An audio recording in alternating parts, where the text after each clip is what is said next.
o Goiás foi o primeiro time a representar o estado e a região centro-oeste no Campeonato Brasileiro, ainda nos anos 70. Já na década de 80, o Goiás se consolidou entre os grandes clubes do Brasil, revelando ídolos, fazendo jogos inesquecíveis e se mantendo sempre entre os mais fortes.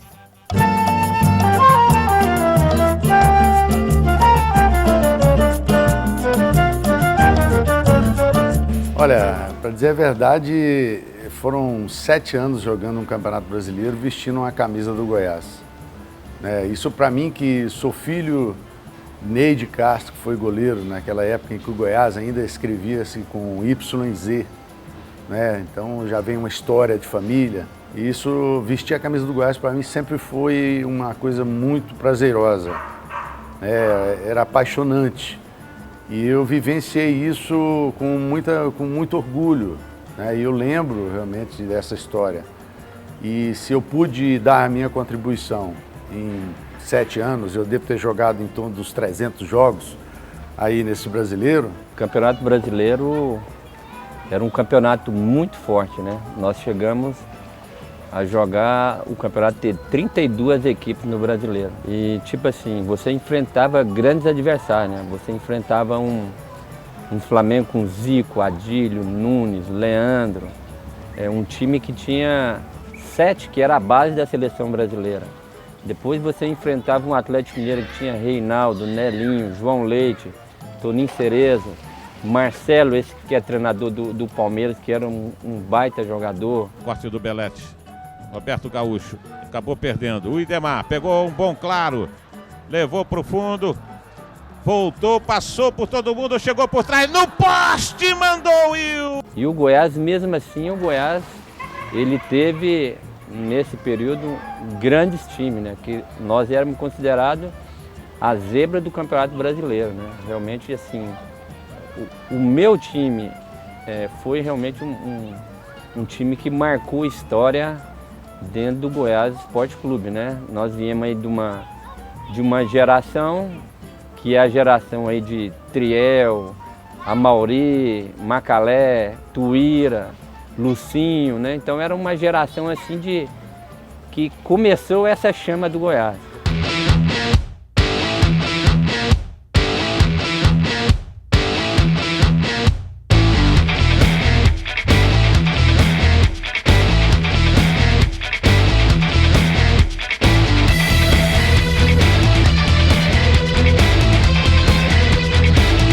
O Fluminense só perdeu 2 partidas, se não me engano, nesse campeonato. Esse time do Fluminense era um time extraordinário. E veio jogar no Serra Dourada e com grandes ídolos. Tinha uma dupla sensacional, o Washington e Assis, que marcou a história no Fluminense. Não foi por acaso que foram campeões, mas tiveram muito trabalho aqui no Serra Dourada e apanharam feio. Apanharam feio. Nosso time jogou muito bem, nós ganhamos por 3-0. Acho que a torcida do Goiás foi um dos momentos maravilhosos que ela teve realmente para comemorar, porque foi um jogo espetacular. E eu tive uma participação muito boa no jogo. Eu lembro com muito carinho dessa partida e o torcedor do Goiás nunca esqueceu também. Porque eu fiz uma jogada antológica, uma jogada que começou lá no setor de meio campo, saí driblando todo mundo. E para onde eu olhava tinha jogador do Fluminense e eu não encontrava um companheiro para fazer uma tabela e fui driblando. E a consequência da jogada foi numa penalidade, em que eu sofri, se não me engano, do Getúlio, e foi convertida em gol na penalidade. Então foi 3-0, uma partida que marcou realmente a época e marcou aí também uma das melhores partidas do Goiás nos campeonatos brasileiros da Série A. Eu falo que eu tenho realmente um grande amor por esse clube porque eu vivi os momentos mais difíceis, de estrutura, de condição, que o Goiás era um clube ainda que não tinha ainda um respeito como tem hoje dentro do Campeonato Brasileiro, então de muita dificuldade, de você viajar e às vezes você dormia nas poltronas dos aeroportos, para você jogar contra essas potências que eram esses times nessa minha geração. Então assim, nós plantamos uma coisa muito boa, uma semente boa, que hoje esses jovens realmente estão colhendo, Eu vejo hoje que a condição que esses atletas têm para desenvolver um futebol de alto nível é muito grande. A chuteira é boa, a bola é boa, o gramado que o Goiás tem hoje para treinar é impecável, às vezes é até melhor do que o Serra Dourada. A condição de alimentação, a condição financeira, a condição psicológica. E esses jovens hoje, eles precisam aproveitar essa oportunidade, você entendeu? Uma oportunidade que nós plantamos, né? Lá embaixo, de às vezes você não ter bola para treinar, você entendeu? De você dormir na poltrona do aeroporto. Eu saí do Goiás em 1989, né? Uma transferência para o Clube de Regatas Flamengo. E até hoje eu tenho um carinho especial pelo torcedor do Goiás. Eu tenho uma grande paixão por esse torcedor do Goiás. Eu amo essa torcida do Goiás. Eu fico feliz também de ter colaborado, porque uma das coisas que mais me gratifica é sentir o retorno, né, do amor do torcedor com toda essa lembrança, com tudo aquilo que o Goiás já proporcionou para ele e tudo aquilo que eu pude também, né, colaborar para que o Goiás pudesse chegar a essa marca. Então eu me sinto muito bem, né, e queria cumprimentar o Goiás, cumprimentar a torcida do Goiás, que é a minha paixão. Precisamos do torcedor para encher o estádio, como faz grandes clubes do futebol brasileiro. Para sermos campeões, temos que ter uma torcida grande. Não se faz espetáculo, não se faz gol sem torcida. E hoje a nossa torcida é a maior do estado. E entrar dentro daquele Serra Dourada ali, ele me acende, me dá um calor, uma energia muito grande, né? E a mensagem é que esse torcedor, para esse final de Campeonato Brasileiro, esses 1000 jogos do Goiás Esporte Clube, que eles, mesmo com essa dificuldade aí que nós estamos passando dentro do Campeonato Brasileiro, que eles abraçam aí esses jogadores, porque o Goiás Esporte Clube, ele tem que ficar na elite. Esses 1000 jogos na Série A do Campeonato Brasileiro significam que o Goiás já tem uma história. Nós estávamos dizendo a respeito da história minha para contar. O Goiás tem uma história linda para contar. O Goiás tem um patrimônio invejável, tem uma estrutura invejável, né? É respeitado no cenário nacional porque tem competência para lidar com o futebol.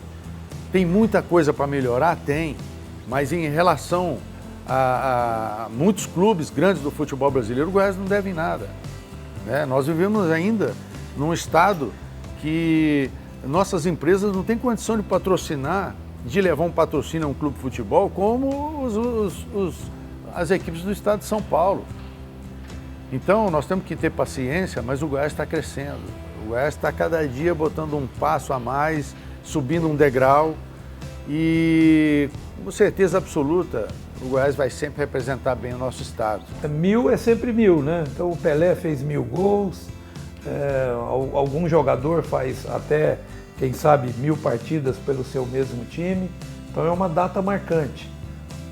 Espero que seja marcante também em relação ao resultado. Nós estamos hoje um clube despontando como um futuro clube campeão e um campeão sem dívida, grande, fora de campo e também dentro de campo. Acho que estamos chegando assim próximo da conquista histórica nesses 1000 jogos pelo Campeonato Brasileiro, mais 1000 jogos dentro de um planejamento que é fazer com que o clube faça uma gestão dentro da realidade, um clube em que gasta o que recebe, um clube que está com compromissos com os nossos encargos sociais. Agora uma passagem maravilhosa que teve nesse jogo, nós rimos muito, foi que o Lucinho jogava demais, né, cara?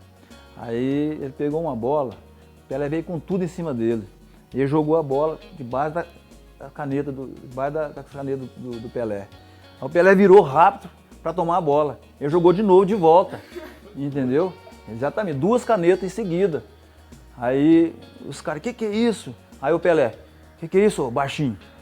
Aí o Lucinho pegou e falou assim, ô senhor Pelé, o senhor me desculpa, mas não teve jeito, tinha que fazer isso. Não, foi um lance já quase no meio de campo e eu não vi que era ele, não vi. Então No lance que a bola veio, eu vi que vinha uma pessoa, um vulto atrás do meu lado.